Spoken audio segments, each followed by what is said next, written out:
தாய் வீடு ஜூலை 2026. அனுராதபுரம் அட்டமஸ்தானாதிபதி பாலியல் துஷ்பிரயோக விவகாரமும் இலங்கையில் சட்டத்தின் முன் சகலரும் சமம் என்ற கோட்பாட்டின் கதியும். எழுதியவர் வீரகத்தி தனபாலசிங்கம். வாசிப்பவர் ஆர் சத்யபிரியா.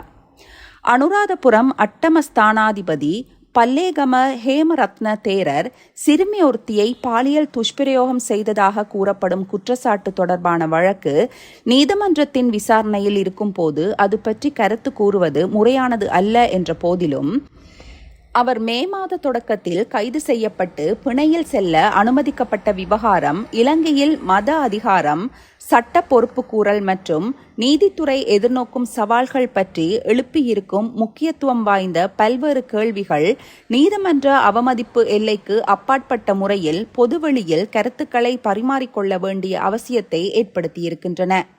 இந்த விவகாரத்தை கையாளுவதில் அரசாங்கமும் தென்னிலங்கையில் அரசியல் கட்சிகளும் கடைபிடிக்கும் அணுகுமுறைகள் சட்டத்தின் முன் சகலரும் சமத்துவமானவர்கள் என்ற அடிப்படை நீதி கோட்பாடு சவாலுக்கு உள்ளாகியிருக்கின்றது. விசாரணையையும் கைதையும் தொடர்ந்து சந்தேக நபர் உடனடியாக கொழும்பில் தனியார் மருத்துவமனையில் அனுமதிக்கப்பட்டார். அதன் மூலம் அவர் தனது கட்டாய விளக்கமறியல் காலத்தை சிறைச்சாலையில் கழிப்பதற்கு பதிலாக மருத்துவமனை படுக்கையிலேயே கழித்தார். செல்வாக்குமிக்க நபர்கள் சட்டத்தின் கடுமையான பிடியிலிருந்து தப்பிப்பதற்காக பயன்படுத்தும் வழக்கமான ஒரு வழிமுறையாக இது இருந்து வருகிறது. சமூகத்துக்கு நெறிமுறையை போதிக்கும் ஒரு தலைமை குருவானவர் கூட முன்னுதாரணமாக வாழ தயாராயில்லை. சிறுவர் துஷ்பிரயோகம் தொடர்பான கடுமையான சட்ட விதிகளின் கீழ் சுமத்தப்பட்ட ஒரு குற்றச்சாட்டில் இவ்வளவு விரைவாக வழங்கப்பட்ட பிணை சட்டத்தை நடைமுறைப்படுத்தும் விடயத்தில் சாதாரண குடிமக்கள் நடத்தப்படுகின்ற முறையுடன் ஒப்பிடும்போது கடுமையான முரண்பாடாக அமைந்திருக்கிறது. சட்டத்தின் முன் சகலரும் சமமானவர்கள் என்ற கோட்பாடு அலட்சியம் செய்யப்பட்டு ஒருவரது சமூக அந்தஸ்தின் அடிப்படையில் சட்டம் எவ்வாறு பாராபட்சமாக நடைமுறைப்படுத்தப்படுகிறது என்பதை இது அம்பலப்படுத்துகிறது. இந்த விவகாரத்தில் அரசாங்கம் கடைபிடிக்கும் அணுகுமுறையும் தென்னிலங்கையின் பாரம்பரிய அரசியல் கட்சிகள் சந்தேக நபருக்கு நேர்ந்த கதியை இலங்கையின் பௌத்த பாரம்பரியத்திற்கு தோன்றியிருக்கும் அச்சுறுத்தல் போன்று காட்டுவதற்கு மேற்கொள்ளும் முயற்சிகளும் இலங்கையின் அரசு கட்டமைப்பில் ஆழமாக வேரூன்றியிருக்கின்ற வரவேற்கத்தகாத சில யதார்த்தங்களை பின்னணியாக கொண்டவை. முக்கியமான அரசியல் கட்சிகள் 3 முக்கிய பௌத்த பீடங்களின் ஆசியிலும் ஆதரவிலும் தங்கியிருக்கும் ஒரு பாரம்பரியத்தை கொண்டிருக்கின்றன. அரசு அதிகாரத்தை கைப்பற்றுவதற்கு 2 தடவைகள் ஆயுத கிளர்ச்சிகளை நடத்திய பிறகு ஜனநாயக அரசியல் நீரோட்டத்தில் பிரவேசித்து தற்போது ஆட்சி அதிகாரத்திற்கு வந்திருக்கும் மார்க்சிய பின்புலத்தை கொண்டிருந்த கட்சியும் இதற்கு விதிவிலக்காக இல்லை. அட்டமஸ்தானாதிபதி என்பவர் அனுராதபுரத்தில் அமைந்திருக்கும் ஜெயசிறி மகாபோதி மற்றும் 8 புனித தலங்களின் பாதுகாவலர். மிகவும் உயர்ந்த ஆன்மீக கலாசார அதிகாரத்தை கொண்ட அவருக்கு எதிராக கடுமையான தண்டனையை பகிரங்கமாக கோருவது தங்களின் பாரம்பரிய பௌத்த வாக்காளர் தளத்தை அதிருப்திக்கு உள்ளாக்கும் என்று அரசியல் கட்சிகள் அஞ்சுகின்றன. வரலாற்று ரீதியாக உயர்மட்ட பௌத்த மத குருமார் கட்டமைப்பை சாதாரண குடியியல் சட்ட கண்காணிப்புக்கு அப்பாற்பட்ட ஒரு தனி நிறுவனமாகவே அரசியல் வர்க்கம் நடத்தி வருகிறது. இந்த நிறுவன ரீதியான விட்டுக்கொடுப்பை சட்டத்தை நடைமுறைப்படுத்தும் அமைப்புகளின் விசாரணைகளை திட்டமிட்டு தாமதிப்பதன் மூலமாக குற்றவியல் சட்டம் அதன் இயல்பான பாதையில் பயணிப்பதை தடுப்பதற்கு முன்னெடுக்கப்பட்டு வந்திருக்கும் நடவடிக்கைகளில் காணக்கூடியதாக இருக்கிறது. அட்டமஸ்தானாதிபதியின் கைது சகல சமூகங்களினதும் கவனத்தை ஈர்த்திருக்கும் அதேவேளை சிறுவர் பாதுகாப்பு விவகாரத்தில் அரச நீதித்துறை எதிர்நோக்கும் ஒட்டுமொத்த நெருக்கடியையும் தெளிவாக வெளிக்காட்டுகிறது. சிறுவர் பாதுகாப்புக்காக குரல் கொடுக்கும் அமைப்புகள் மற்றும் சிறுவர் பாதுகாப்பு அதிகார சபையின் தரவுகளின் பிரகாரம் ஆயிரக்கணக்கான சிறுவர் துஷ்பிரயோக வழக்குகள் சட்டமா அதிபர் திணைக்களத்திலும் நீதிமன்றங்களிலும் வருடக்கணக்காக தேங்கி கிடக்கின்றன. குற்றம் சுமத்தப்படுபவர்கள் பெரும் சமூக அரசியல் செல்வாக்கை கொண்டவராக இருக்கும் போது தொடக்கத்தில் எழும் பொதுமக்களின் எதிர்ப்பு அடங்கும் வரை சட்ட நடவடிக்கைகளை காலவரையறையின்றி இழுத்தடிப்பதற்கே இந்த நிறுவன ரீதியான தாமதங்கள் பயன்படுத்தப்படுகின்றன. சட்டத்தின் முன் சகலரும் சமத்துவமானவர்கள் என்ற கோட்பாட்டுக்கு பரீட்சையாக அமைந்த பல வழக்குகளை இலங்கை ஏற்கனவே கண்டிருக்கிறது. தற்போது அட்டமஸ்தானாதிபதியின் வழக்கு அந்த தொடர்ச்சியில் பிந்தியதாக வந்திருக்கிறது. உயர்மட்ட மத கட்டமைப்பை பாதுகாப்பதை விடவும் பாதிக்கப்பட்ட சிறுமியின் உரிமைகள் மற்றும் நலன்களுக்கு சட்ட கட்டமைப்பு முன்னுரிமை அளிக்குமா என்ற கேள்வி எழுந்திருக்கிறது. இது இவ்வாறிருக்க, இலங்கையின் முக்கிய பௌத்த பீடங்களின் மகாநாயக்க தேரர்கள் அட்டமஸ்தானாதிபதி போன்ற உயர்நிலை மதகுருமார் சம்பந்தப்பட்ட சிறுவர் துஷ்பிரயோக குற்றச்சாட்டுகள் குறித்து சாதிக்கும் மௌனம் உணர்ச்சி பூர்வமான விவாதத்திற்குரிய பேசுபொருளாக மாறியிருக்கிறது. குற்றம் சுமத்தப்பட்டவர்கள் யாராக இருந்தாலும் சிறுவர் துஷ்பிரயோகத்திற்கும் சுரண்டல்களுக்கும் எதிராக மகாநாயக்கர்கள் உறுதியாக குரல் கொடுத்திருக்க வேண்டும். சமூகத்தில் ஆன்மீக மற்றும் ஒழுக்க நெறி போதனைகளை செய்கின்ற தலைவர்கள் என்ற வகையில் அது அவர்களின் தலையாய கடமையாகும். இந்த மௌனம் பாதிக்கப்படக்கூடிய சிறுவர்களை பாதுகாப்பதில் நிறுவன மட்டத்தில் ஏற்பட்டிருக்கும் தோல்வியாகவே நோக்கப்படுகிறது. பகிரங்கமாக கண்டனங்கள் தெரிவிக்கப்படாமல் இருப்பதும் உள்ளக ஒழுக்காற்று நடவடிக்கைகள் எடுக்கப்படாமல் இருப்பதும் நீதியையும் பொறுப்பு கூறலையும் விட பௌத்த உயர் பீடங்கள் அவற்றின் சொந்த பிம்பம் அனுபவிக்கும் வரப்பிரசாதங்கள் மற்றும் அதிகாரத்தை பாதுகாப்பதற்கே முன்னுரிமை அளிக்கின்றன என்ற தோற்றப்பாடு தவிர்க்க முடியாமல் ஏற்படுகிறது. சிறுவர் துஷ்பிரயோகம் என்பது பௌத்த மதத்தின் அடிப்படை தத்துவங்களான அஹிம்சை, கருணை ஆகியவற்றுக்கு முற்றிலும் முரணானது. பௌத்த உயர் தலைமையின் மௌனம் புத்த சாசனத்தின் அறநெறி அதிகாரத்தை சீர்குலைப்பதாகவே அமைகிறது என்பதே பரவலான அபிப்பிராயமாக இருக்கிறது.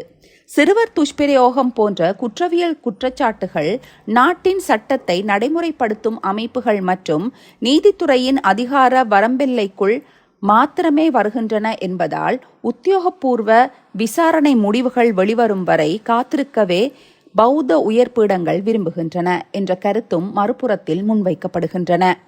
பௌத்த மதத்தின் நிறுவன ரீதியான படிநிலைகளை விடவும் சிறுவர் பாதுகாப்புக்கே முன்னுரிமை அளிக்கப்பட வேண்டும் என்ற ஒருமித்த கோரிக்கை சிவில் சமூகத்தின் மத்தியில் அதிகரித்து வருகிறது. குற்றம் சுமத்தப்பட்டவரின் ஆன்மீக அந்தஸ்து, அரசியல் செல்வாக்கு அல்லது சமூக நிலை எதுவாக இருந்தாலும் எந்தவொரு தனிநபரும் சட்டத்திற்கு அப்பாற்பட்டவர் அல்ல என்பதை சட்டத்தை நடைமுறைப்படுத்தும் அமைப்புகள் மற்றும் நீதித்துறை ஊடாக நிரூபிப்பதே அரசின் முதன்மையான கடமை.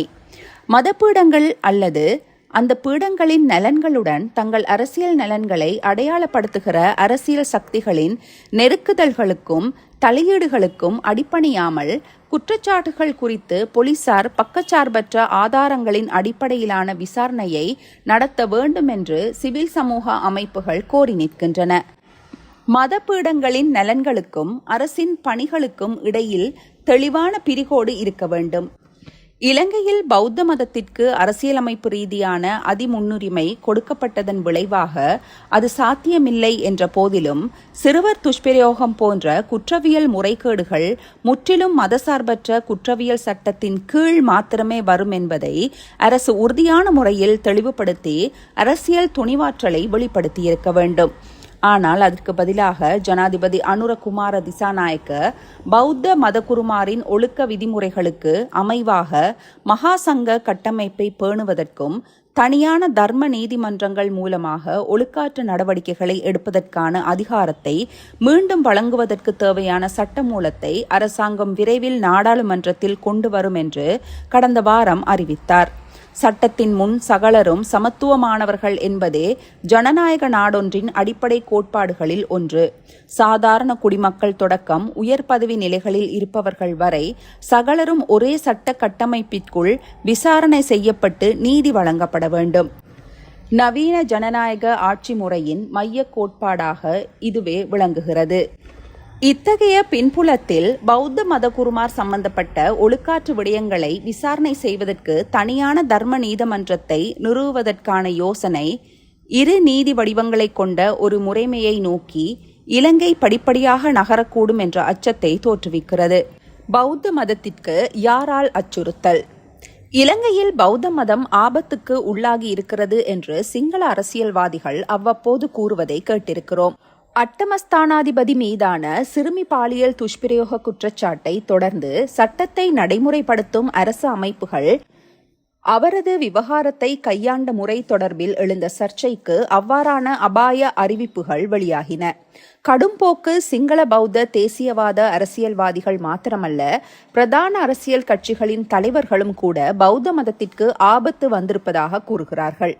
முன்னாள் ஜனாதிபதி சந்திரிகா பண்டாரநாயக்க குமாரதுங்க 3 பௌத்த பீடங்களின் மகாநாயக்க தேரர்களுக்கும் அனுப்பிய அறிக்கையொன்றில் இலங்கையில் தற்போது பௌத்தம் பாரதூரமான சவால்களுக்கு முகம் கொடுத்திருப்பதாக எச்சரிக்கை செய்திருப்பதுடன் அதற்கான மூலவேர் காரணங்களை அடையாளம் கண்டு குறுகிய கால மற்றும் நீண்ட கால அடிப்படையிலான திருத்த நடவடிக்கைகளை நடைமுறைப்படுத்துவதற்காக மகா சங்கத்திற்குள் பரந்தளவிலான கலந்தாலோசனைகள் நடத்தப்பட வேண்டும் என்று அழைப்பு விடுத்திருக்கிறார். புத்த சாசனத்தை வலுப்படுத்துவதற்கு கடந்த காலத்தில் திரும்ப திரும்ப முன்னெடுக்கப்பட்ட முயற்சிகள் மகா சங்கத்திற்குள் இருக்கும் சில பிரிவுகளிடமிருந்து கிளம்பிய எதிர்ப்பின் விளைவாக முறியடிக்கப்பட்டதாக குறிப்பிடப்பட்டிருக்கும் திருமதி குமாரதுங்க, இலங்கையின் பௌத்த குருமார் மத்தியில் விரிவான சீர்திருத்த திட்டங்கள் முன்னெடுக்கப்பட வேண்டும் என்றும் பௌத்த சங்காயனவை கூட்டுவதில் முன்னின்று வழிகாட்டுமாறு மகாநாயக்கர்களை வலியுறுத்தினார். அதேவேளை பௌத்த சமூகத்திற்கும் முழு தேசத்திற்கும் அதிர்ச்சியையும் வேதனையையும் ஏற்படுத்திய பல சம்பவங்கள் இடம்பெற்றிருக்கும் நிலையில் சமூகத்திற்குள் பெரும் பிளவு ஏற்பட்டிருப்பதால் பௌத்த மதத்தை பேணி பாதுகாப்பதற்கான உடனடி நடவடிக்கைகளை எடுக்க வேண்டிய நேரம் வந்துவிட்டது என்று சமூக நீதிக்கான தேசிய இயக்கத்தின் தலைவரும் முன்னாள் பாராளுமன்ற சபாநாயகருமான கரு ஜெயசூரிய கூறினார். இவ்வாறாக முன்னாள் ஜனாதிபதிகள் மஹிந்த ராஜபக்ஷ மற்றும் ரணில் விக்ரமசிங்க உட்பட பல அரசியல் தலைவர்களும் பௌத்த மதத்தை பாதுகாப்பதற்கு மேற்கொள்ள வேண்டிய நடவடிக்கைகள் குறித்து தங்களுக்கு இருக்கும் அக்கறையை வெளிப்படுத்தி கருத்துக்களை தெரிவித்திருந்தார்கள். மகாநாயக்க தேரர்கள் சொல்வதை கேள்வியின்றி பின்பற்ற வேண்டும் என்று கூட ராஜபக்ஷ கூறினார். இவர்களில் பலரும் இலங்கையில் பௌத்த மதத்திற்கு வெளியில் இருந்து ஆபத்து வருகிறது என்று பௌத்த சமூகத்திற்கு பீதியை ஏற்படுத்தும் வகையில் கதையாடல்களை முன்வைத்து வந்திருக்கிற போதிலும் கரு ஜெயசூரிய போன்ற சில தலைவர்கள் மாறுபட்ட கோணங்களில் பார்வையை செலுத்துகிறார்கள் என்பதை நிச்சயமாக குறிப்பிட்டாக வேண்டும். தீவிரவாத போக்குகளினாலும் ஒழுக்க கட்டுப்பாட்டு சீர்குலைவினாலும் தான் புத்த சாசன கட்டமைப்புக்கு ஆபத்து உள்ளிருந்தே வருகிறது என்ற அபிப்பிராயத்தை அவர் தொடர்ச்சியாக வெளிப்படுத்தி வருகிறார். பௌத்த துறவற அமைப்பிற்குள் இருக்கும் சில தனிநபர்கள் தங்களது சுயநலத்திற்காகவும் குற்ற செயல்களுக்காகவும் அதனை துஷ்பிரயோகம் செய்வதே மிகப்பெரிய ஆபத்து என்று கரு ஜெயசூரிய வாதிடுகிறார். பல்வேறு குற்றங்களுக்காக நீதிமன்றங்களினால் தண்டிக்கப்பட்டு பௌத்த மதத்தை அவமதித்த போதிலும் தொடர்ந்து காவி உடை அணிந்து தங்களை துறவிகளாக காட்டிக்கொள்ளும் நபர்கள் குறித்து பௌத்த பீடங்களின் மகாநாயக்கர்களை சந்தித்து அவர் கவலையை வெளிப்படுத்திய பல சந்தர்ப்பங்கள் உண்டு. துறவற ஆடை அணிந்து பௌத்தத்தை பல்வேறு வழிகளில் அவமதிக்கும் சில நபர்களின் தனிப்பட்ட வங்கி கணக்குகளில் கோடிக்கணக்கில் பணம் குவிந்து கிடப்பதாக பகிரங்கப்படுத்திய ஜெயசூரிய பௌத்த நிறுவனத்திற்குள் கடுமையான நிதி மற்றும் ஒழுக்க கட்டுப்பாடுகள் இல்லாதிருப்பதையும் சுட்டிக்காட்டி வந்திருக்கிறார். ஆனால் பெரும்பாலான அரசியல்வாதிகள் பௌத்த பிக்குமாரில் ஒரு சாராரின் குற்றவியல் நடத்தைகளை சட்டம் ஒழுங்கு பிரச்சனையாக பார்க்காமல் பௌத்தத்தின் இருப்புக்கு அச்சுறுத்தலை தோற்றுவிப்பதற்காக மேற்கொள்ளப்படும் ஒரு சதி திட்டத்தின் அங்கமாக பார்க்கும் மனநிலையை கொண்டிருக்கிறார்கள். சட்டவிரோதமாக செயற்படும் பிக்குகளை பொதுவான குற்றவியல் சட்டத்தின் கீழ் பொறுப்பு கூற வைப்பதற்கு அரசாங்கமோ அல்லது சிவில் சமூகமோ முயற்சிக்கும் போதெல்லாம் தேசியவாத அரசியல் சக்திகள் ஒரு பிக்குவை இலக்கு வைப்பதை ஒட்டுமொத்த பௌத்த நிறுவனத்தின் மீதான தாக்குதலாக காண்பிப்பதற்கு முயற்சிக்கின்றன. இதன் மூலமாக அந்த தனிநபரின் குற்றவியல் நடத்தை மறைக்கப்பட்டு அந்த சட்ட நடவடிக்கையை தேச விரோத சக்திகள், மேற்கத்திய தொண்டு நிறுவனங்கள் அல்லது சிறுபான்மை இனங்களின் உரிமைகளுக்காக குரல் கொடுக்கும் சக்திகள் புத்த சாசனத்தை சீர்குலைக்க திட்டமிட்டு மேற்கொள்ளும் சதி முயற்சியாக சித்தரிக்கப்படுகிறது. பௌத்த குருமாரில் குறிப்பிட்ட சிலர் சமூகங்களுக்கிடையில் குரோதத்தை தூண்டக்கூடியதாக வெறுப்பு பேச்சுகளில் ஈடுபடும் போதோ, சிறுபான்மை சமூகங்களுக்கு எதிராக வன்முறைகளை தூண்டிவிடும் போதோ அல்லது நாட்டின் பொது சட்டங்களை மீறும் போதோ பிரதான அரசியல் தலைவர்கள் அவர்களை சட்டத்தை மீறுபவர்களாக பார்ப்பதில்லை. அவர்களை ஏதோ நாட்டையும் இனத்தையும் மதத்தையும் பாதுகாப்பதற்காக தங்களை அர்ப்பணிப்பவர்களாக போற்றுவதன் காரணமாக மதகுருமார் மத்தியில் சட்டத்தை அவமதிக்கும் போக்கு அதிகரித்து வருகிறது. அரசியல் மேல்தட்டு வர்க்கம் தங்களின் தேர்தல் அங்கீகாரத்திற்கும் தார்மீக தகுதிக்கும் சங்க சமூகத்தை பெருமளவுக்கு சார்ந்திருப்பதனால் பிரதான தலைவர்கள் தீவிரவாத போக்குடைய பல பிக்குகளுக்கு எதிராக சட்டத்தை நிலைநாட்ட தயங்குகின்றனர். மதகுருமாரின் தவறான நடவடிக்கைகளை மெத்தன போக்குடன் அணுகுமாறு சட்டத்தை நடைமுறைப்படுத்தும் அமைப்புகளுக்கு நெருக்குதலை கொடுக்கிறார்கள். இனவாதத்தை தீவிரமாக தூண்டிய பிக்குகள் உயர்மட்ட அரசியல் அனுசரணையை பெற்றதும் குற்றவாளிகளாக காணப்பட்ட மதகுருமார்களுக்கு ஜனாதிபதிகளினால் பொது மன்னிப்பு வழங்கப்பட்டதும் இதற்கு முக்கியமான வரலாற்று உதாரணங்களாகும். இவற்றையெல்லாம் அடிப்படையாக கொண்டு பார்க்கும்போது இலங்கையில் பௌத்த மதத்திற்கு ஆபத்து ஏற்பட்டிருக்கிறது என்று முன்வைக்கப்படும் வாதம் ஒரு குறிப்பிட்ட அரசியல் நோக்கத்திற்காக அரசியல்வாதிகளால் தொடர்ந்து பயன்படுத்தப்படும் ஒரு கருத்தாக்கமே தவிர வேறு ஒன்றும் இல்லை. இந்த எச்சரிக்கை ஏன் அடிக்கடி விடப்படுகிறது என்பதையும் அது எவ்வாறு உண்மையான நிலவரத்தில் இருந்து மாறுபடுகிறது என்பதையும் புரிந்து கொள்வதற்கு அதன் பின்னணியில் உள்ள புள்ளி விபரங்கள், சட்ட கட்டமைப்பு மற்றும் அரசியல் தந்திரோபாயங்களை ஆராய்வது அவசியமாகும். பௌத்தர்களின் சனத்தொகை குறைந்து வருவதாகவும் அவர்கள் ஒரு கட்டமைக்கப்பட்ட அச்சுறுத்தலை எதிர்கொள்வதாகவும் முன்வைக்கப்படும் வாதம் நாட்டின் உத்தியோகபூர்வ சனத்தொகை கணக்கெடுப்பு தரவுகளுக்கு முற்றிலும் முரணானதாக இருக்கிறது. கடந்த ஒரு நூற்றாண்டில் இலங்கையின் ஒட்டுமொத்த சனத்தொகையிலும் சரி, எண்ணிக்கையிலும் சரி, சிங்கள இனத்தவர்களினதும் பௌத்த மதத்தவர்களினதும் சதவீதம் சீராக வளர்ச்சியடைந்தே வந்திருக்கிறது. 1911 சனத்தொகை கணக்கெடுப்பின் பிரகாரம் பௌத்த மக்களின் தொகை சுமார் 60% இருந்தது. 2012 கணக்கெடுப்பில் பௌத்த மக்கள் தொகை நாட்டின் ஒட்டுமொத்த சனத்தொகையில் 70.2% உயர்ந்தது. தற்போது நாட்டின் சனத்தொகையில் பௌத்த மதத்தை தீவிரமாக பின்பற்றும் சிங்களவர்கள் சுமார் 74.9% இருக்கின்றார்கள். எனவே இவர்கள் எண்ணிக்கையில் சுருங்கி வரும் ஒரு சிறுபான்மையினராக இல்லை, மாறாக பலமான நிலையான பெரும்பான்மை சமூகமாகவே விளங்குகிறார்கள். அடுத்ததாக சட்ட ரீதியான பாதுகாப்பு மற்றும் அரச நிறுவனங்களின் ஆதரவு ஆகியவற்றின் அடிப்படையில் பார்க்கும்போது இலங்கையில் வேறு எந்த மதத்துக்கும் இல்லாத மிக உயரிய முதன்மையான அங்கீகாரம் பௌத்த மதத்திற்கு வழங்கப்பட்டிருக்கிறது. இலங்கை குடியரசில் பௌத்த மதத்துக்கு முதன்மை தானம் வழங்கப்படுதல் வேண்டும் என்பதுடன் பௌத்த சாசனத்தை பாதுகாத்தலும் போற்றி வளர்த்தலும் அரசின் கடமையாதல் வேண்டும் என்று இலங்கை அரசியலமைப்பின் 9வது அத்தியாயம் தெளிவாக குறிப்பிடுகிறது. மக்கள் தொகையும் அரசியலமைப்பு சட்டமும் பௌத்த மதத்திற்கு இவ்வளவு சாதகமாக இருக்கும் போது பௌத்தம் ஆபத்தில் உள்ளது என்ற பிரசாரம் ஏன் இன்னமும் தொடர்கிறது? இலங்கையில் பௌத்தர்கள் தெளிவான பெரும்பான்மையினராக இருக்கின்ற போதிலும் சிங்கள பௌத்த தேசியவாதம் வரலாற்று ரீதியாக தன்னை ஒரு புவியியல் தனிமைப்படுத்தலுக்குள் வைத்தே சிந்தித்து வந்திருக்கிறது. பாக்கு நீரிணைக்கு அப்பால் 7 கோடிக்கும் அதிகமான தமிழர்களை கொண்டிருக்கும் இந்தியாவை நோக்குவதாலும் உலகளவில் இஸ்லாம் மதமும் கிறிஸ்தவ மதமும் பரந்தளவிலான செல்வாக்கை கொண்டிருப்பதாலும் தங்களை சுற்றி அச்சுறுத்தல்கள் இருப்பதாக பௌத்தர்கள் கருதுகின்றனர். இதன் காரணமாக உலக வரைபடத்தில் தேரவாத பௌத்தத்தை பாதுகாக்கும் ஒரு சிறிய ஆபத்துக்குள்ளான தீவு தாங்கள் மாத்திரமே என்ற பிம்பத்தை தேசியவாதிகள் தீவிரமாக கட்டமைத்திருக்கிறார்கள். மக்களின் ஆழ் மனதில் பதிந்திருக்கும் இந்த அச்ச உணர்வை அரசியல்வாதிகள் தங்களுக்கு அனுகூலமான முறையில் தொடர்ந்து பயன்படுத்தி வருகின்றனர். அரசியல் சூழ்நிலைகளுக்கு ஏற்ற முறையில் இந்த அச்சுறுத்தல்களுக்கு அவர்கள் வெவ்வேறு வடிவங்களை கொடுத்து வந்திருக்கிறார்கள். உள்நாட்டு போர்க்காலத்தில் தமிழ் பிரிவினைவாதம் நாட்டின் ஒருமைப்பாட்டையும் பௌத்தத்தின் புனித பூமியின் தூய்மையையும் சீர்குலைக்க பார்க்கிறது என்று இந்த அச்சுறுத்தல் சித்தரிக்கப்பட்டது.